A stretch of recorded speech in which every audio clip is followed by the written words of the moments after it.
আসুন আমরা ওই মানুষই হই যে মানুষ মানুষকে জিম্মা করবে না, যে মানুষ মানুষকে জিম্মা করে অধিক বেনিফিট নিবে না, সেই মানুষ হতে আমরা চেষ্টা করি।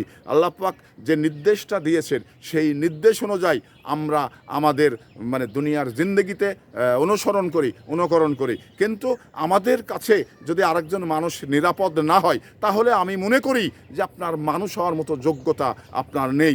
আপনি কেন মানুষ হয়ে এই দুনিয়ার জিন্দগিতে এসেছেন? কারণ মানুষের পাশে দাঁড়ানোর কথা আল্লাহ পাক বারবার বলেছে। তো সেই মানুষ হিসাবে আপনি আরেকটি মানুষকে জিম্মা করবেন, আরেকটি মানুষকে মারবেন, আরেকটি মানুষকে আপনি ধরবেন, তো তাহলে আপনি নিজে মানুষ বলে কখনো দাবি করার অধিকার আপনার নেই। আপনি মানুষের রূপে অন্য কোনো পশু হিসাবে আপনি দুনিয়াতে এসছেন, শুধুমাত্র মানুষের মুখোশ পরে রয়েছেন। তো সেই জায়গা থেকে আপনি আপনার যে ভুলগুলো, আপনার যে কাজগুলো, এগুলো বাদ দিয়ে আসলে মানুষের মতো মানুষ হতে হবে। এটাই হলো শেষ কথা।